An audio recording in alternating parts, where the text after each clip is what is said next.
Welcome to another episode of Men Are the Prize, the podcast. It is I, your host, Harvey. What's up? How is the week? How's the day treating you? I hope you're treating it as it needs to be. If it's kicking your butt, kick it back. If you're treating you well, enjoy it, bask in it. I hope you're doing well. Another great episode coming. I have another great guest. Before I bring him in, let's talk. As men, there's something that a lot of us men, and as of right now, I'm not one of them, and I don't expect to ever have to deal with it. And that's just real thinking. But there's something that a lot of married men, more than half of us, end up dealing with in life, and that is divorce. We get married, we think we found the love of our life, the person we are going to live our lives with, raise children with, grow old with, eventually die with, all this. And sadly, in most cases, that person isn't the one. In a lot of cases, we move on. We have and in a lot of cases, it's a messy, dirty divorce.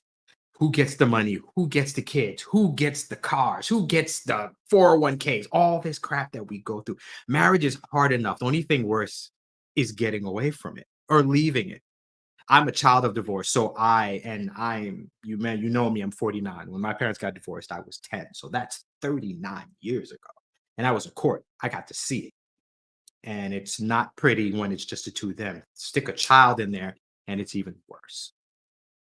But it's something we all have to deal with. A lot of us have to deal with, and it's something that we have to work past. And that's really what I'm getting at here. I've spoken a lot about men's mental health, and there's a lot that's talked about suicide and a lot of issues we deal with, but there's rarely any talk about what a man's supposed to do afterwards.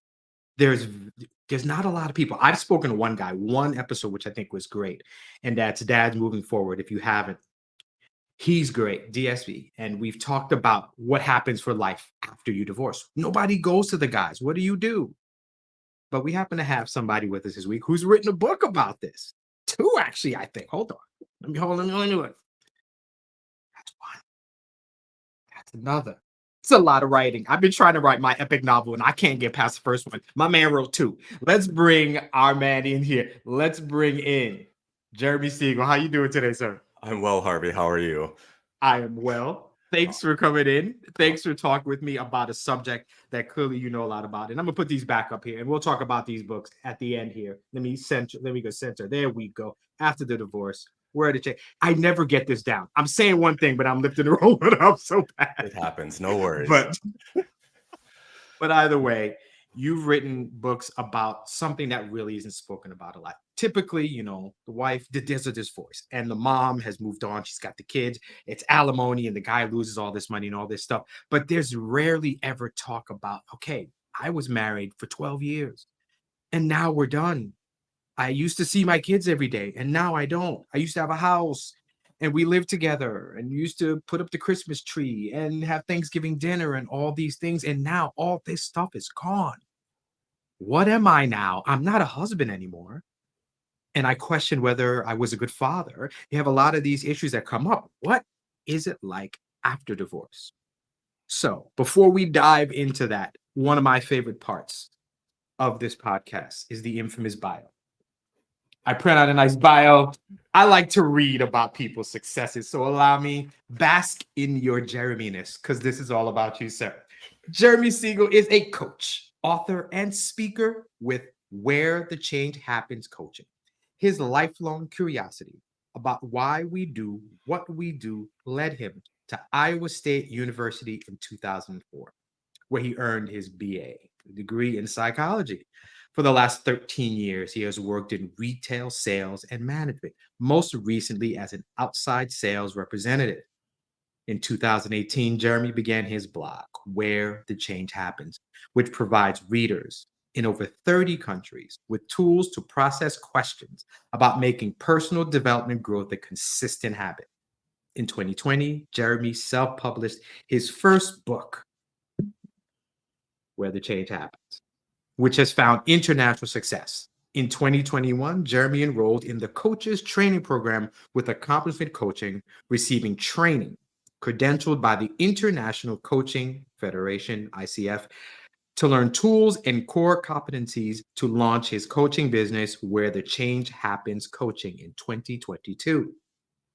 As a life coach and business success coach, Jeremy empowers his clients to maximize their personal and professional potential, shifting how they engage with problems and creating new awareness in service of their vision for their lives and organizations.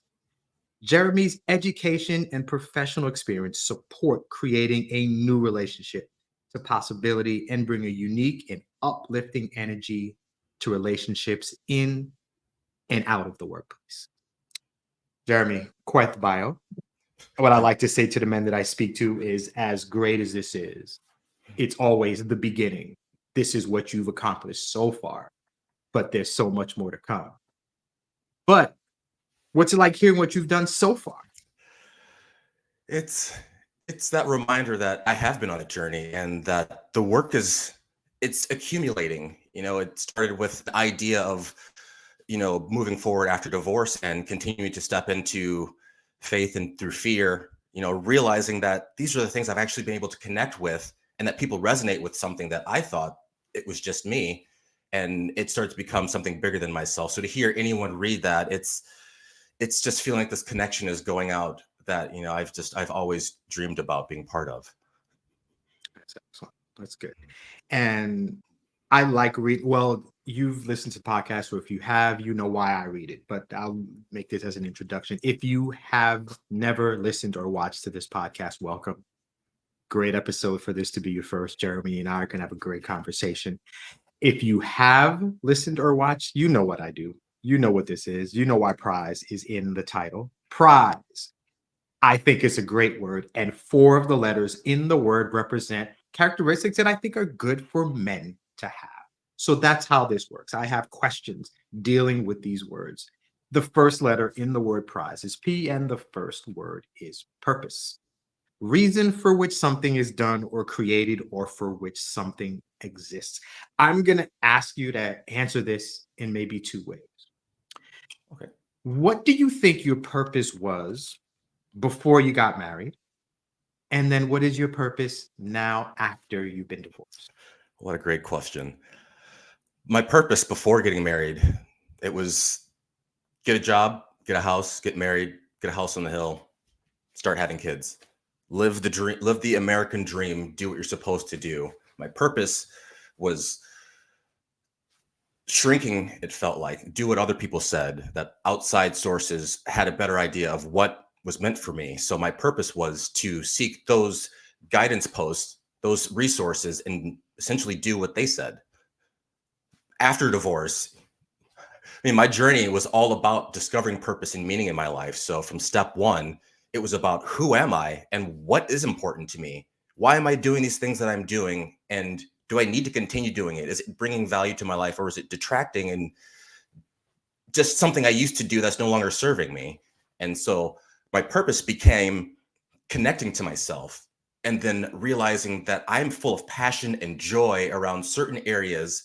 And as I've continued to lean into connecting with others, lean into my passion around hockey and bringing my joy into various environments, it's brought this connection and this energy to every space that I step into that I can't really describe and didn't really recognize, but I noticed that people continue resonating with it. And my purpose is to continue showing up authentically, vulnerably, and bringing that joy and sharing my purpose, because it's doing something that I don't completely see, but I'm definitely noticing. Right at the beginning, when you answered, you said dream. And I don't think it wasn't your dream. It was, you said it because there's an American dream and then there's the dream. Yes. So getting married, the 2.5 kids, the picket fence, the dog, that's the American dream. Yeah. If you can step back, was it your dream to have that family in that fashion, wife, kids, to do it that particular way? Was that what you wanted, or is that what you expected, or what you knew you were expected to do? It's what I felt I was expected to do. It wasn't what I wanted, but the environment that I was in encouraged this process and these steps to play out after going to college. I was the last member of my group of friends to get married. And I literally thought, well, I guess it's my turn. I'm up. And it wasn't really a good place to start. There was lots of good that was there, but it didn't start from what I wanted. It started with what are others doing around me? What should I be doing? And then falling in line and then recognizing, holy crap, this is not where I want to be. This isn't what I envisioned. I haven't even talked about any of this. And that's when I started noticing gaps in my own values and my relationship with my ex. And as we started to talk about it, that's when I started to really notice that there was a divide. And it was just a process from there, which we can go into, sure. Yeah. It what I can, as I hear you talk, what we have right now, we're in this age where there's a lot of, and women have this thing too. They deal with this. This is what you're supposed to do. This is what's life supposed to be. Well, we have a lot of women who are like, listen, I don't even want to get married. And people like, fine, but the whole concept, I don't want to have kids. People don't know how to handle women who say they don't want to procreate and have kids. And you're supposed to have kids. That's what you're supposed to do. You're going to be a mother. And this idea of women saying, no, I don't think so. And there's a lot of famous women and not famous women who've just decided, I'm content with it just being me. And so this idea of men deciding that maybe I don't want to get married and have to provide for this family, maybe that's not my path. Maybe I'm not meant to go to the office 9 to 5 and do whatever. Maybe I'm going to be a sculptor and maybe I'm going to do my own thing. And I don't need to follow the American dream or whatever dream you can have. So obviously, it feels like after the divorce, you're really like, wow, okay.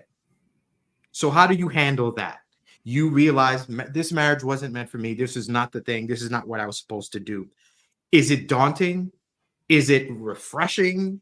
How after this divorce and you, because now it's me, do you really take a look at yourself and what's that first feel after you realize now it's just me? Well, initially, freedom. I can do whatever the hell I want. No one's telling me no.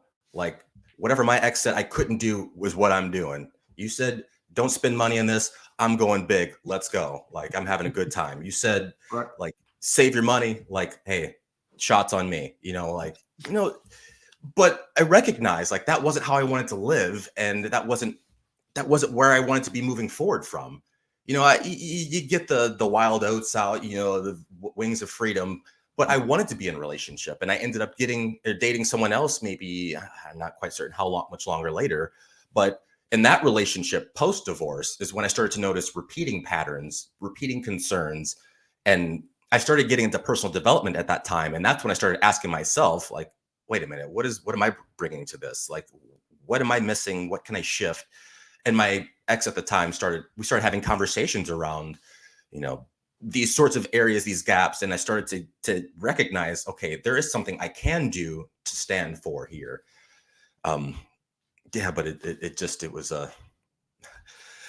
I don't know. I got in my head there for a second, just thinking Okay. about, what it was like, but it was worthwhile to have these conversations, Right. at the end of the day and say, I'm the repeating pattern here.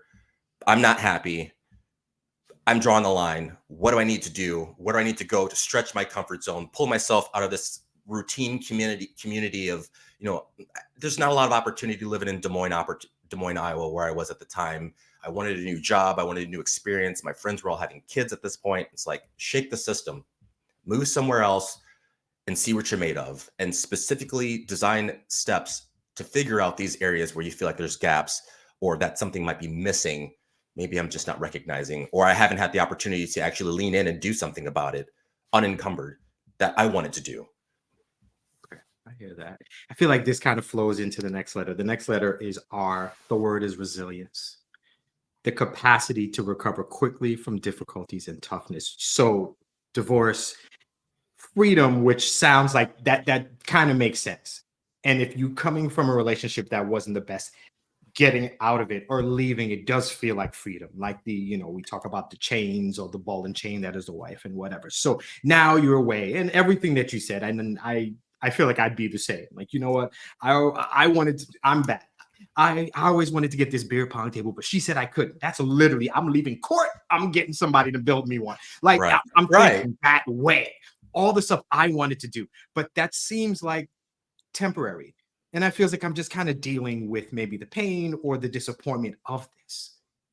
what's like the next emotion after you get past that? How, and we're going back to resilience. So you're dealing with something that happened and it's not great. What did you gain from it? How did you become a better person? What specifically, if there's a moment that clicked with you, that you know what, I'll be better because of this. It started when my mother passed. It was at the time where I was recognizing repeating issues, and I recognized that life was never going to be long enough. I was never going to have enough time with my mother. She was never going to live long enough on this earth. And if this is the case, then what can I do with the time that I have now? Because I might be feeling these ways, but today is it. Tomorrow is not promised. So to begin that process of recovering, it's messy. It's throwing stuff at the wall to see what sticks. It's trying new exercises. For me, it was listening to podcasts about that recovery process. It was learning about meditation and mindfulness and noticing where I was being distracted and stressed out and how to be able to bring my focus into center and find a place of calm and peace for myself. And it was about engaging with my relationship with myself and really developing that relationship through journaling and saying, what is it that I really feel? What am I afraid to say? What am I take off the filter? Put it on the paper. No one's reading this. This is you. Let's get real and let's be with that. And just this process of feeling supported and through the community of personal development and podcast and having the opportunity to relocate to South Florida, it was the perfect opportunity to stretch my comfort zone, to step into a new environment with the new people in a new community, to reinvent myself and to see of when sales, but also what do I really value and what's meaningful to me? Where can I have that?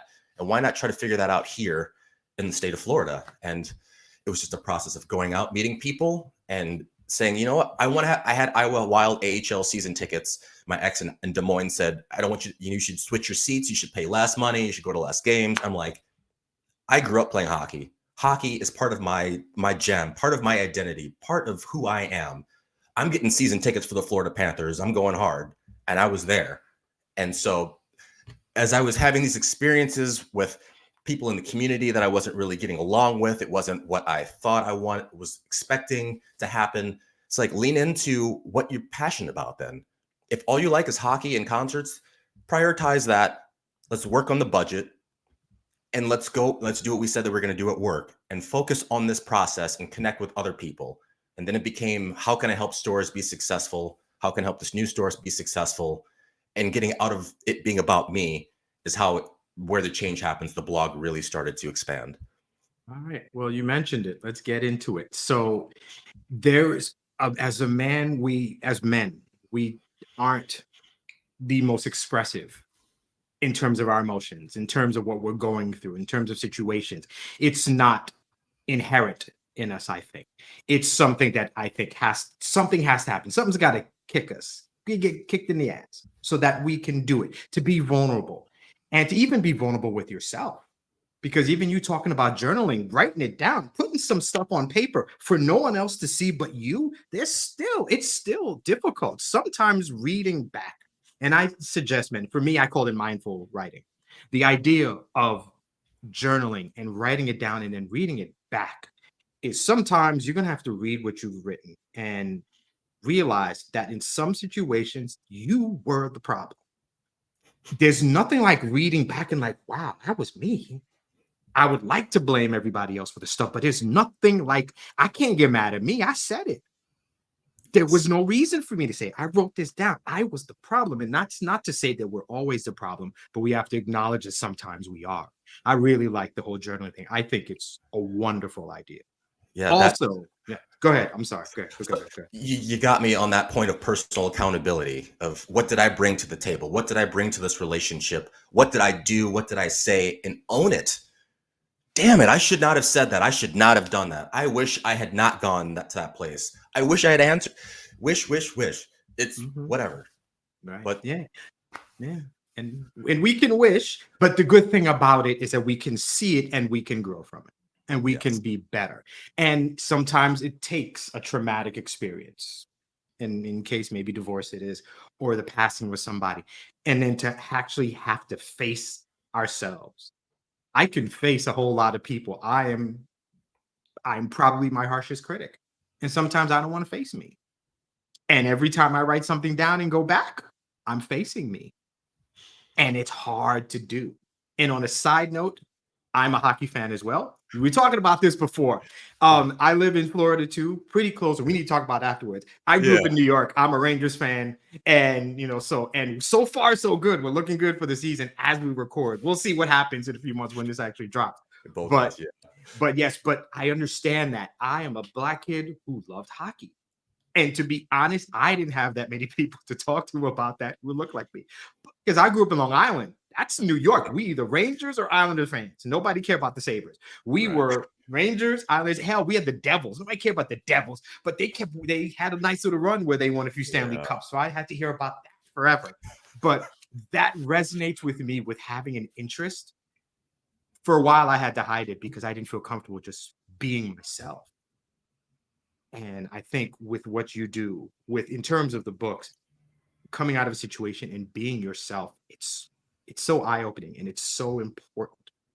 I'm going to skip I because I want to get to Z, and I think I know what it is, but we're going to do it. Zeal is enthusiastic devotion, and that is something that is for you. What do you do for you, not for partner, spouse, kids, best friend, anybody? The thing that you do for you when life is rough, when you need to step out and just relax. And while we recognize stress doesn't go away, but we can minimize it for a little while. What do you do for you to feel better about It's interesting that you ask. One of the things I recently have done, I started playing my guitar. If that? I'm in a crap mood, I'm feeling some kind of way, just playing how I feel, and I get into this state of flow where I'm jamming. I catch a riff, and I'm like, "What is going on here?" Okay. But it shakes me out. Like I was dating someone a few weeks ago, and we went out for drinks, and at the right when we're about to leave, she's like, I'm not in a place where I can open up my heart and really lean into this relationship. And I'm like, damn it, everything is like would be clicking here, and was disappointed. Right. Came home and I grabbed my guitar. I'm like, what a great time to record what's going on and how I feel, because I have this creative part of me that likes to record music and express myself. And it's part of a project that I'll be working on later. So it's part of my catharsis of resolving the energy where I'm at, but also using this emotion and this experience for a purpose in the future that I think can connect everybody around relationship and disappointment. So for me, it was about just jamming and just feeling the chords, the vibrations, the music connecting to my guitars. Last night I came home, I grabbed my bass and I'm just, doodling around. I'm like, I'll play as long as I feel. You know what? I'm going to grab a different one. I'm going to grab my electric and I just start. So that's one of those great things that I do that really connects me to center me. But another thing that I really enjoy doing that also stretches me and provides some value physically is going for long runs. If I'm feeling some kind of way, just zoning out, finding a trail, I like to distance run. And so just finding myself in rhythm, running, breathing, and just connecting with myself and my body, it brings me back into just connection and relationship with myself. That's cool. That's cool. What kind of music did you listen to growing up, or what do you listen to now? I mean, I listen to all sorts. I mean, I grew up outside of Chicago, so I grew up to hip hop and R&B. Living in Iowa, I listened to country music as well too. I listened to Green Day growing up, so rock, metal, country, electronic, dance. I listen to pretty much everything. So I record versions of all of that because Okay, it's integrated and part of me. it's cool. Excellent. That's good. I wish I could play an instrument. I mean, I took piano lessons for maybe a few months. I wasn't that guy. And now I regret it. I regret it because I listen to music and I love jazz, obviously Yeah. hip hop. I love rock. I started off. I'm an 80s kid. I'm older than you. I grew up in 74. I was born in 74. So the 80s is just my favorite decade. So it's hair rock, it's hair Right. rock. It's Def Leppard. Right. It's all that stuff that I love. And I wish there's some great piano in there, but I agree with you in terms of music. While I can't play it, I'm very much headphones, turn off the lights. I love jazz. Miles Davis, put that on Yeah. and appreciate it, and just kind of sail away from Just whatever you're listening be to. with it. And Yeah. sometimes life kicks your ass, and sometimes I need to get away from it for a minute, right? Mhm. So I understand. I wish I could play my that would be so interesting to be able to play my pain or something, or but but I It could respect the never fact be too late. You grab a piano and you hit one key as hard as you feel. There it is. Hey, that's that's it. today's music. Okay, that's not oh what yeah, okay, I'm gonna think about that. I may have to go pick up a little synthesizer, play a little something and see what comes out. You never know. Might be a hit. Who knows? Hey, absolutely. Here we The go. last letter in the word prize. I'm saying after we're done, I don't know. So I've got something to play. E, Here we go. Yeah. expectation, a strong belief that something will happen or be the case in the future. I just got divorced. This is just a random person. I just got divorced. I don't know exactly how I feel about that. And I am lucky and happy enough that, that I find this. What can I expect from reading this after going through somewhat of a traumatic and still going through a traumatic situation? Yeah. You can find exercises to implement, to practice, to start to re-engage and reconnect with yourself. As I'd mentioned, my journey had been. You'll find stories of that journey of the beginning, recognizing like it's not quite working out. Of where do you want to go, and finding this a human that's relatable.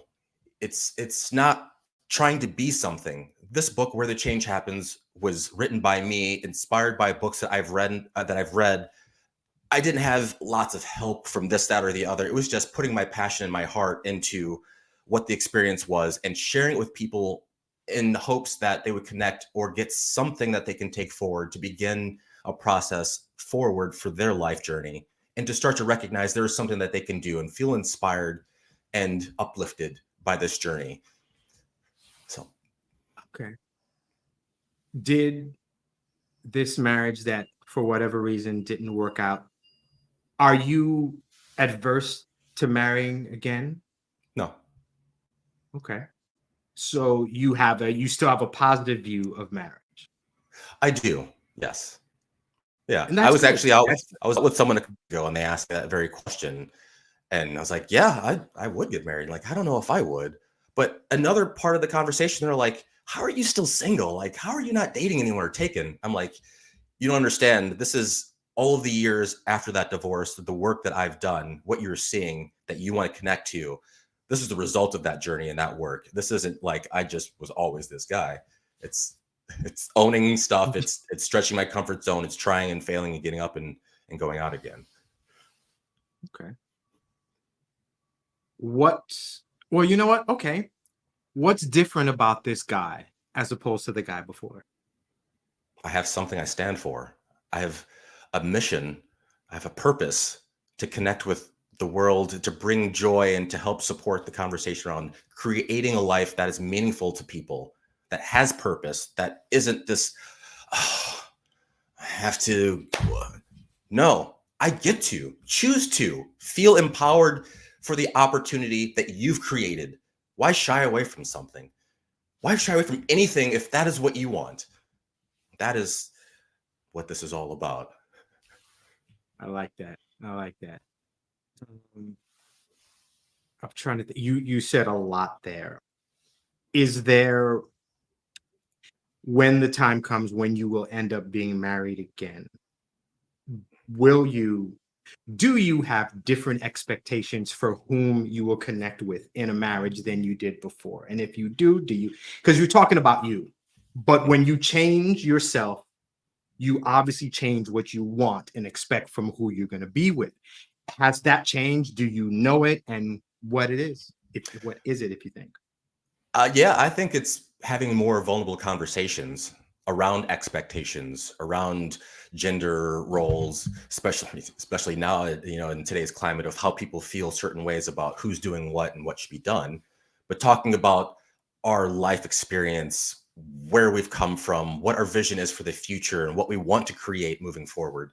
Having those forward conversations, whereas versus just showing up, meeting at a bar and you're like, oh, we get along and hang out, and then you just kind of keep seeing each other. It's like, do we align on a common mission or a vision, or can we support each other on that journey of whatever it is that each of us are engaged with, pursuing, or moving forward with. So it's really just, that starting place for relationships. And yeah, it's interesting because I keep feeling, I keep having these or I've had these conversations, and it's interesting seeing the response on the other side. Like, it's like, it's okay. It's okay. If this isn't where you need to be, or if this isn't what you feel, I'm totally fine with that. I don't have an expectation of you have to this or any of that. I'm present and with you. And I like this. I don't know, apprehension is the word, but a discussion about something like this is hard. And when you're helping, it's interesting. When you're talking about it and it's you, there's more to it, because it's still there. You're never going to get away from that. At least for me, I think if I were to get divorced, I've been married 15 years. And if it didn't work out, I can't really tell you how I would feel about it, but to a degree, I would know that I had a hand in it. And I think that's what would stick with me, is that even if it was like her fault and she cheated and I decided I couldn't do it, I think deep in the back of my mind, I would be like, you know what? What did I do to push her away? I would have these things. I would have these feelings, these thoughts, doubts. What do you say to somebody who's divorced? And maybe the fact that that marriage didn't work is why they haven't stepped out to try again. Sorry, I didn't follow the question. Why Let's are we? just I got married, I got divorced. Now I don't have anybody. And Mhm. they're not dating. They're not looking at, they're not trying to start relationships, they're not dating or Sure. doing anything. And it's because of that marriage, because it didn't work out. Now they fear that maybe they're not good enough to be in a relationship with somebody. What would you say to somebody who has those thoughts? If you think you can, if you think you can't, you're right. If you think you're not good enough, you're not going to be good enough. And you're going to walk around in this context, weighing yourself down with your own self doubt.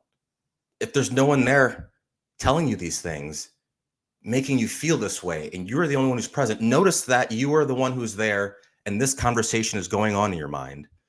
That mind chatter can pull you out of your essence, out of your grounded nature, and take you to a cycle of overwhelm and some shit that does not serve you, that you just spiral on. And if you cannot get out of that spiral, it can repeat and cycle and cycle and cycle. And if there's no support, it can become, in my opinion, a dangerous situation, because who knows what can happen when people are not in a good place mentally.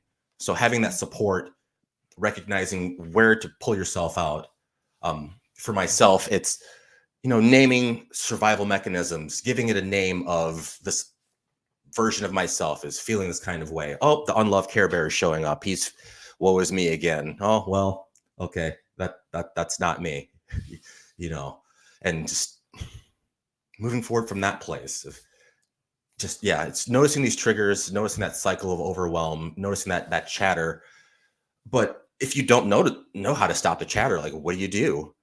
And I think that is where there's a lot of value in asking for support and just speaking up to someone and saying, hey, this is what's going on. Like, can you hear me out for a moment? Or writing it down. Or writing it down. You're right.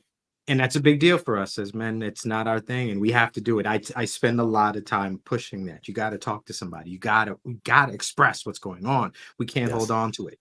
It does a disservice to you when you don't release it, because then eventually we're toxic, and that's when things happen that need not happen. When we act out emotions Yeah. that we haven't resolved, that have been sitting there for a long time. You're holding that Oh, energy in.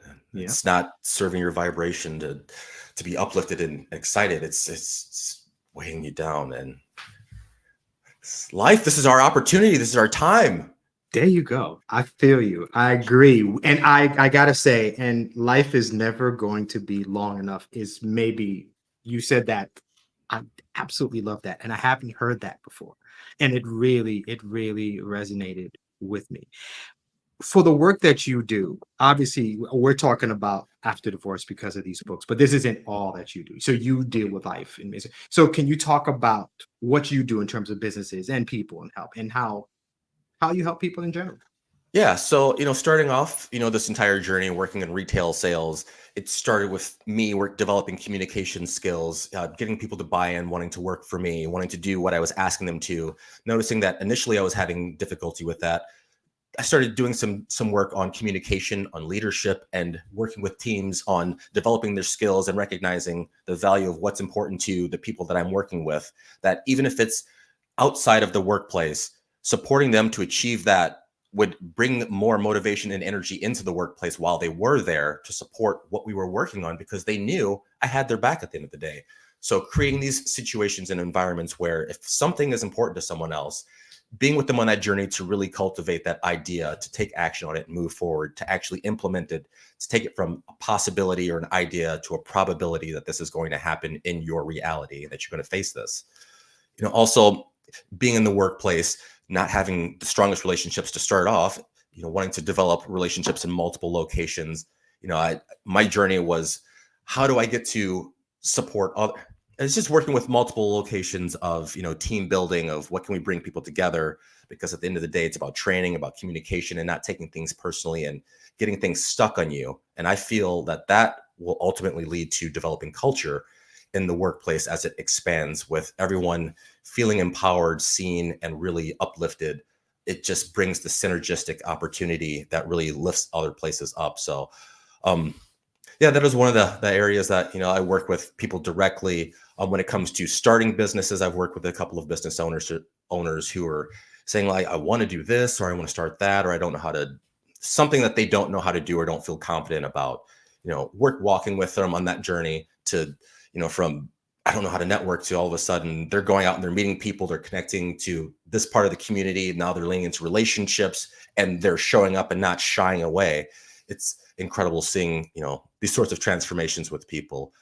But really one of the things that I'm focusing on this year is business leadership and management, and just the things that I've noticed in the 13, 14 years now of my experience in multiple states. I'm working in retail sales and now also working at places like Climate Pledge Arena and Lumen Field in their guest services department, supporting developing staff culture. That's how I view, my part of supporting guest services in any of these areas. It's connecting with people, and I love that opportunity because it's breaking down like what people are walking in with, but also uplifting people with being able to engage with the unknown of people coming through the doors, whatever environment that it is or whatever relationship. So I feel like it just all comes back to relationships, to connecting with other people, to working together, teamwork, not taking things personally, being defensive, and really how that could start to spiral the culture of the workplace off of the purpose or the vision at the end of the day. So it's a little bit messy of what I just said there, but at the end of the day, again, it's all about relationships, connecting with others, and uplifting each other to create something incredible together. Honestly, in a way, in a few ways, it really sounds like talking about marriage. It honestly feels like building, talking, being able in little things like being able to talk to somebody and not taking everything they say personal, and being able to build and being better socially. And I might be an introvert now, but the more time I spend with somebody, get more comfortable, I can step out and meet people and do things. Relationships are incredibly important in everything. I mean, I've done sales for a little while, and it's always been said a good salesman isn't entirely selling the product, he's selling himself or herself. Yeah. When you like me, you'll buy what I'm selling. So making somebody comfortable in their environment, which it sounds like what you do, is making them better. And when you're better, then you connect better with the people around you. And then when everybody's connected and we do our job better together, and then we're a better team, then we're going to grow and we're going to make more money and we're going to do all these things. And it all starts with being able to talk with somebody. Think about that Go impact ahead. as it permeates through the community. As each of these people go from the workplace, they go Mhm. to the grocery store, they're at their barber shop, they're talking to someone else in another industry, they're networking themselves, and they came across this whatever idea, experience that they just have to share. It's that pay it forward that continues to expand, that each one reach one, each one teach one. Okay. Good point. Good point. I like what you do. And I think, and obviously it's something you do for businesses, but you're really helping people at the forefront. And then by extension, you help these groups and our community and our world. So it's wonderful to hear. The last letter for prize. It is I, and it doesn't represent a word. It represents you, Jeremy. So Okay. when we take out the titles, so ex-husband, entrepreneur, author, all these things that you've done, all that stuff is put aside. It's just you at your core. Who are you? I'm love. I am passion and play. I'm a catalyst. I'm audacious. I'm just full of passion and joy. I like that. I like that. And it's obvious when you talk about anything that when you get into something, I could feel it. It's coming through, and I appreciate that. And those people like that with that kind of energy, that kind of charisma, you attract people. You attract that people like that, and you can expect that with people who are around. So it is nice to see. Thanks for answering the questions in the prize mantra. I have two more questions. Mhm. One, what are you afraid of that you can not control? Whether someone will or will not date me or Mm, accept who I am. mm, I like that. Simple, base, simple to the point. What are you afraid of that you can control?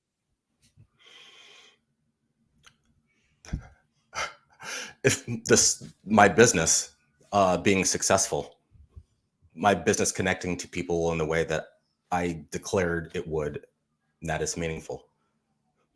I can control that.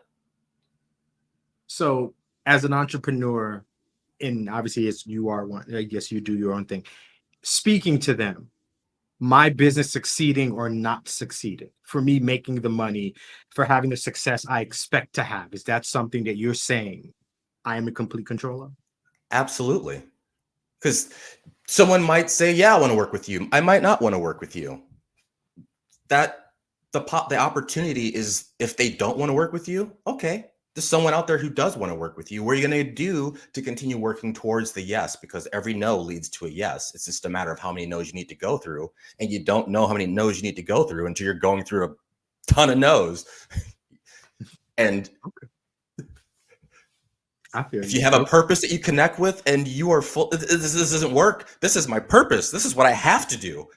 Mm, mm, mm. No, okay, thanks. On to the next, because I'm here for the yes people. Like that. I like that for the yes people. You're here for the yes people. I love these. All right. That was it. I think that was the last question. Okay. One more, because it always usually comes up. I asked you what you do for yourself. That's zero. The other thing I ask men, because it's important, the word that it's really come up with this season for me is community. Mm-hmm. Do you have a friend right now who is not family, that's not work related, that you could call to say I did something thoroughly dumb, some ignorant kind of ish right now? Do you have Yes, a friend you could talk to who could listen to you, would mess with you, would joke with you, but you feel safe saying I did this? You have yes, that kind of, I do. you have several. Oh, that's good. Several. Yes, I do. That is awesome.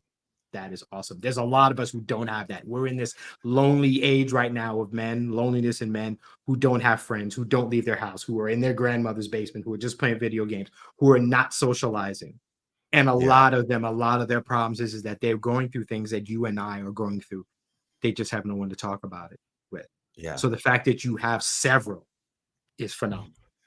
Unfortunate. That's good. That's wonderful. Jeremy, this was a fun conversation. Thank you so Yeah, much for opening up and talking about this. And I know this is not the easiest subject to talk about. It's not the most fun, but being able to talk about it, being able to kind of even step back into it and understand how you were before and how it's affected the man that you've become today. It's a great yeah. conversation, and I appreciate you doing it. So, as a reminder, not one, but two, feel free. Where can our guests, what, not Mike, to try that again. Where can my listeners find you? Yes, yes. So, if you want to connect directly on LinkedIn, you can find me, Jeremy Stegall, on LinkedIn. On Instagram, you can find me at Where the Change Happens Coaching. On YouTube, also at Where the Change Happens Coaching, I'm starting to upload some content, some of the live stuff that I've done to share with the community to continue to share what's put out there. The website, wherethechangehappens.com. Please visit to learn more about Where the Change Happens Coaching, the articles I've written since 2017, 2018, detailing the journey. I continue to write periodically. The goal is about once a month that I'm working on. But yeah, wherethechangehappens.com, Instagram, YouTube, Where the Change Happens Coaching, and on LinkedIn, Jeremy Stegall. Love to connect. Right. Fantastic. Thank you very much for your time. I appreciate it. All the information he gave, in case you didn't get to write it down. Oh, go ahead. One more. Go I ahead. forgot one more thing. Of course, where can you find the books, right? So I both of didn't the say books. that. That was my Yeah, fault. That was my yeah, bad. no, no, Hold no, on. no, Hold no, on. no. No. Let's rewind. Hey, Jeremy, where can we find the books? Absolutely. You can find both of my books on Amazon.com. Where the Change Happens is available, bestseller, top 500 in divorce currently. The second book, After the Divorce, From Looking Back to Leaning In. It's a fiction parable of a story of an individual going through the experience of divorce. It's recognizing shit's hitting the fan, trying to figure out what's going on at work, not getting anything started, but the support that a life coach can bring to your journey to move forward to create that transformational experience after the divorce, from looking back to leaning in, is that story. Where the Change Happens is a what I did, what can work for you that you can try to begin your journey forward to creating a life of purpose and meaning.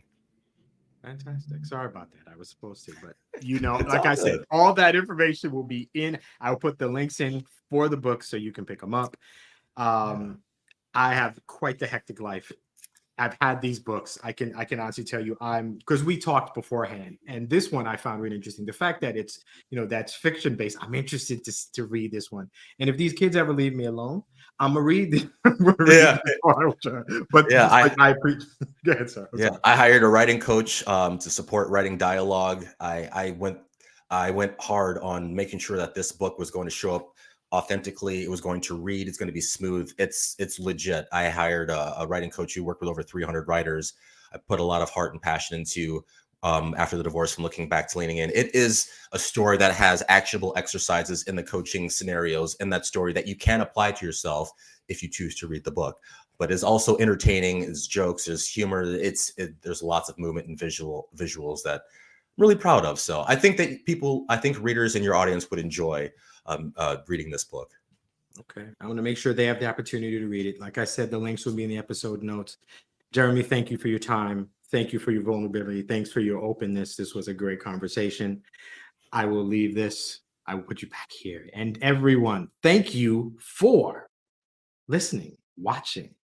Another great episode. I was lucky I am to speak to Jeremy here.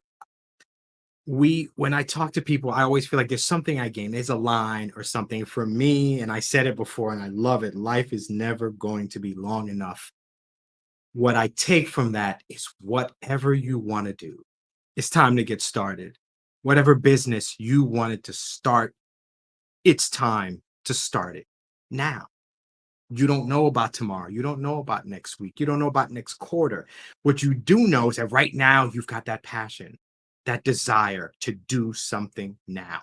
So let's do something now. Let's get started. That also leans into what I say and how I end every episode. Life, we have a lot of men who are making bad decisions, who are deciding that life isn't worth living and they're leaving us. And I want to tell you that it's the wrong decision. We need you. There's somebody waiting for you to talk to them. There's somebody waiting for you to listen to them. There's somebody who's ready to laugh, cry, joust, disagree, debate, anything with you. So you got to show up. So you got to be here. We don't, we want the people who want to live, and that's got to be you. We want the yes people, and you're saying yes to living. I stole that from Jeremy. Thank you. We want the yes people. We want the people who want to live. Life is never going to be long. So take advantage of what you can do today because you are awesome. You are a great man and you're the prize. I'll see you next week.